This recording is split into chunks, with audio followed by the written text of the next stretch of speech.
Սոցիալ-հեռուստատեսության եթերում լուրեր լրատվական է, բարև ձեզ։ Անդրսահմանային միացյալ քարտուղարությունը իրականացնում է մասնակցային ֆինանսական մոտեցման փորձնական ծրագիրը, որի արդյունքներն ամփոփվեցին այսօր մարզպետարանում։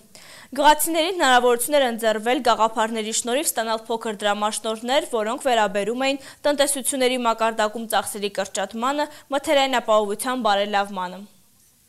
Գյուղական բնակավայրերում տնային տնտեսությունների և ընտանիքների կենսապայմանների բարելավման նպատակով անդրսահմանային միացյալ քարտուղարությունը իրականացնում է մասնակցային ֆինանսական մոտեցման փորձնական ծրագիր։ Գյուղացիների հնարավորություն է ընձեռվում իրենց իսկ գաղափարների շնորհիվ ստանալ փոքր դրամաշնորհներ, որը կնպաստի տնային տնտեսությունների մակարդակում ծախսերի կրճատմանը, մթերային ապահովության բարելավմանը։ Ծրագրում ընդգրկված գյուղական համայնքների կողմից ներկայացված 13 հայտ առաջարկներից ընտրվել են 8-ը։ Ձևավորված հանրային հանձնաժողովն էլ այսօր ընտրեց դրանցից լավագույն 4-ը։ Հայաստանում շատ են իրականացվել ծրագրեր, որոնք դրամաշնորհներ են տվել, կամ վարկեր են տրամադրել։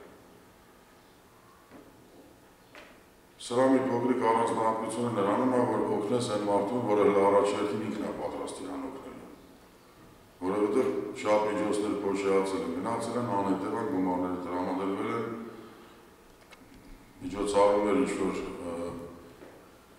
նախատեսված ծրագրերով ընդամենը իրականացման համար գարեջկա ստանալու համար աղել են ու անհետևան գնացել։ Այս փորձառություններին առաջարկները, որ մենք ակնկալում ենք ստանալ, հույս ունենք, որ դրանից մեր ժողովուրդը իր խտացած կենսափորձը կներկայացնի։ Ինչ-որ բաներ, որ գաղափարներ, որոնք մարդը ունի, բայց հնարավորություն չունի արթնացնելու, զարգացնելու, եւ հետո այդ լավ դրական կենսափորձը մենք կարողանանք ծրագրի օգնությամբ տարածելու այլ համայնքներում, այլ տարածաշրջաններում։ Հայտերի ընտրության ժամանակ հաշվի են առնում գաղափարների կիրառելիությունը, իրատեսականությունը, արդյունավետությունը, մատչելիությունը։ Ուշադրություն է դարձվում նաև շրջակա միջավայրի վրա բացասական ազդեցությունների կանխարգելման ուղղված առաջարկներին։ Սիսիանի տարածաշրջանի Շաքի գյուղի բնակչուհի Հեղինե Եղյանը աղանդերների պատրաստման ծրագիր էր ներկայացրել։ Իրոք դա իմ հաղին երազանքն է եղել, ես խանութում տեսել եմ այդ սարքը, շատ եմ ցանկացել չի պատրաստել, նույնիսկ պատճառելու համար, ծրագրի շրջանակներում ես շատ եմ ցանկացել այդ սարքից ունենալ և այդ բիզնեսը իրականացնել։ Տնամերձ հողերի մշակություն, փոքրամասշտաբ ոռոգման արդյունավետ համակարգերի ստեղծում, բարձրաժեք տնային արտադրանքի թողարկում ծրագրերը կարող էին այս բովանդակությամբ լինել։ Սրաշենցի Նարեկ Աղաբեկյանը անասնապահության զարգացմանն ուղղված գաղափարներին է նախապատվությունը տվել և հաշվի առել նորարարական և մատչելի բնույթը։ Շատերին հայտնի կլինի, որ բարձր լեռներում ամռան ամիսներին խոտածածկույթը մեր մոտ չորանում է, այսինքն 1000 մետր կիսաանապատային անապատային շրջաններում և Ալպյան գոտում հարթամարում։ Եվ իմ ծրագիրը ներկայացվել է նրա համար, որպեսզի այդ անասունների տեղափոխելը սարերում 2500 մետր բարձրությունների վրա ստեղծել համապատասխան պայմաններ, որպեսզի մարդիկ այսօրվա կյանքից կտրվելով գնան այդտեղ համապատասխան պայմաններ ունին։ Գայանե Հակոբյանը առաջարկեց փոքր արտադրություն ստեղծել։ Գյուղում ամենօրյա օգտագործման համար անհրաժեշտ իրեր կարել, կնպաստեն եւ կանանց զբաղվածությանը եւ եկամուտ կստանան։ Աշխատանքային ձեռնոցներ, սավաններ, համազգեստ, ասենք այգում աշխատելու համար, այսինքն այն ինչ որ հիմա պետք է գյուղացում։ Կլինեն տոպրակներ, մեշոկներ, որը անհրաժեշտությունն է, ուստեղ կարևորը, որ մեշոկներն ու տոպրակները պատրաստված լինեն կտորից կամ թղթից, որովհետև գաղտնիք չէ, որ այդ պոլիէթիլենային տոպրակները բնության համար մեծ չարիք են հանդիսանում։ Հանձնաժողովի կողմից ընտրված լավագույն հայտ առաջարկները ներկայացրած տեխնատուները ստացել են համապատասխանաբար 200, 300 և 100 եվրո։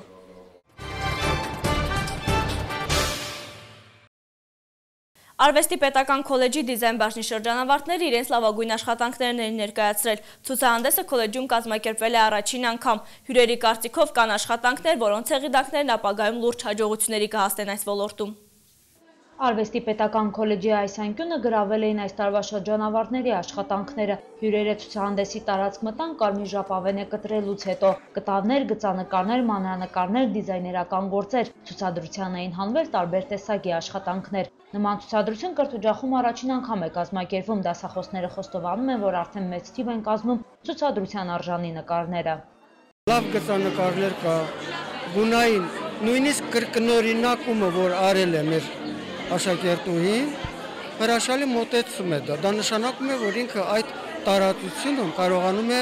երանգավորել, տեսնել, գեղանկարչության հիմքերը արդեն իրեն ծանոթ են, ինքը առաջընթաց կունենա։ Գերակշռում էին Նարինե Մովսիսյանի աշխատանքները, ցուցադրության էր հանել 25-ից ավելի գործեր, հիմնականում գեղանկարներ։ Լավագույն աշխատանքները բնականաբար 4-րդ կուրսում են արված, բայց ներկայացված է նաև անցած տարիների աշխատանքները սկսած առաջին կուրսից, հիմնականում ուսուցողական աշխատանքներ են, որ արվել է մեր դասերի ընթացքում։ Շրջանավարտների աշխատանքները եկել էին դիտելու գեղարվեստի արվեստի դպրոցների սաները, հանրակրթական դպրոցների աշակերտներ։ Գեղանկարիչ Հրանտ Դանիելյանը վստահ է, որ ապագայում հնարավոր է այս շրջանավարտներից ոմանք տաղանդավոր արվեստագետներ դառնան։ Բավականին շնորհալի երեխաներ կան, ներկայացրել են բավական հետաքրքիր աշխատանքներ։ Իհարկե ապագա կունենան, ապագա եթե շարունակի, եթե շատ սիրեն եւ նվիրվեն։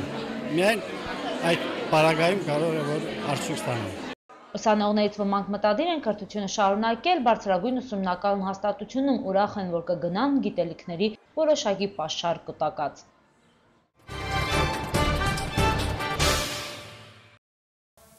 Շարունակվում է ազգային գրադարանային շաբաթը մարզային գրադարանի սպասարկման բաժնում կազմակերպվել էր հերթական միջոցառումը, որի հյուրն էր մարզպետարանի աշխատակազմի կրթության բաժնի պետ Արսեն Գրիգորյանը, որ ներկայացրեց իր ստեղծագործությունները։ Ինչու է մարդը գրիչը ձեռքն առնում ու բանաստեղծություն գրում, ընդ որում տարիքն ու մասնագիտությունը նշանակություն չունեն, դպրոցական ու թոշակառու, արհեստավոր ու պաշտոնյա, պատճառները տարբեր են, իսկ ահա մարզպետարանի աշխատակազմի կրթության բաժնի պետ Արսեն Գրիգորյանը իր համար պարզել է պատճառը։ Եթե գրելու բան ունես, չես կարող չգրել, եթե ազգային զարթոնք է, եթե վերակառուցում են մարդկանց մտքերը, վերաիմաստավորում են արժեքները, եւ հնարավոր չէ այդ բոլոր միջոցառումների ձեռս մնալ հեռու պահել քեզ եւ ես մեխանիկորեն կամա մտա այդ ամենի մեջ։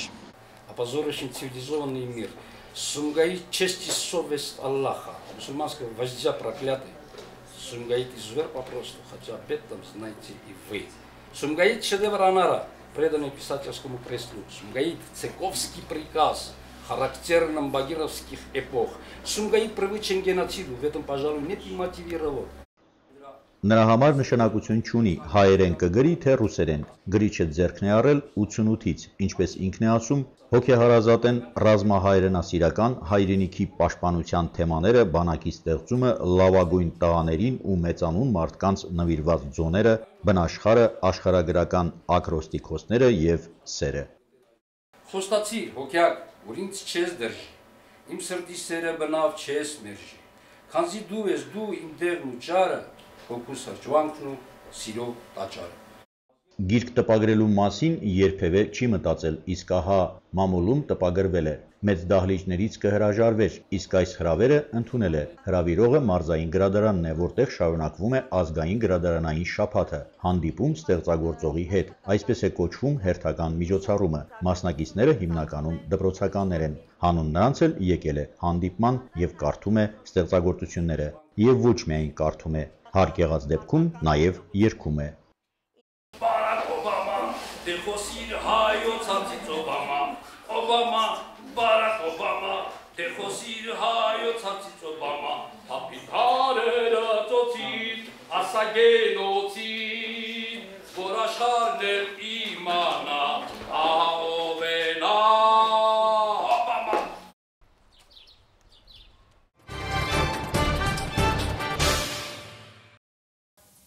Գալիք կիրակի Ֆրանսիայում տեղի կունենա նախագահական ընտրություններ, չնայած ընդդիմադիրների կոչերին Ֆորմուլա 1-ի կազմակերպիչները հրաժարվում են մրցումները չեղյալ համարելուց, թողարկման միջազգային լուրերը։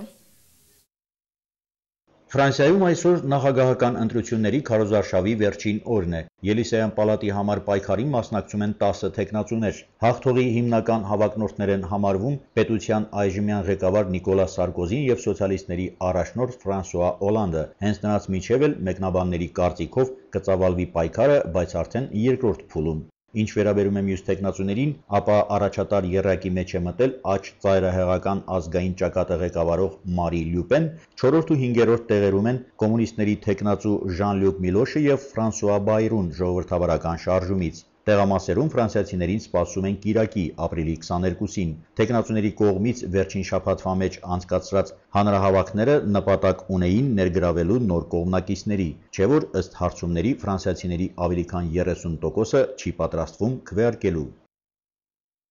Նոր զանգվածային հակակառավարական ելույթներ են տեղի ունեցել Բահրեյնում։ Ոստիկանությունը ցուցարարների դեմ օգտագործել է արդյունքաբեր գազ։ Այս հանգստյան օրերին երկրում կկայանա Ֆորմուլա 1 ավտոմրցարշավի առաջնություն։ Գրանպրիի կազմակերպիչները, չնայած ընդդիմության կոչերին, հրաժարվել են մրցումները չեղյալ համարելուց։ Տեղի իրավապաշտպանները մամուլի ասուլիս են հրավիրել եւ կրկին պահանջել ազատ արձակել քաղբանտարկյալներին, որոնց թվում կան նաեւ մարզիկներ։ Երկրում հուզումները շարունակվում են արդեն 14 ամիս։ Ընդդիմությունը հանդես է գալիս քաղաքական բարեփոխումների օգտին։ Շիաները պահանջում են իրավահավասարություն սունիների հետ, որոնց է պատկանում նաեւ երկրում իշխող Ալ-Խալիֆի դինաստիան։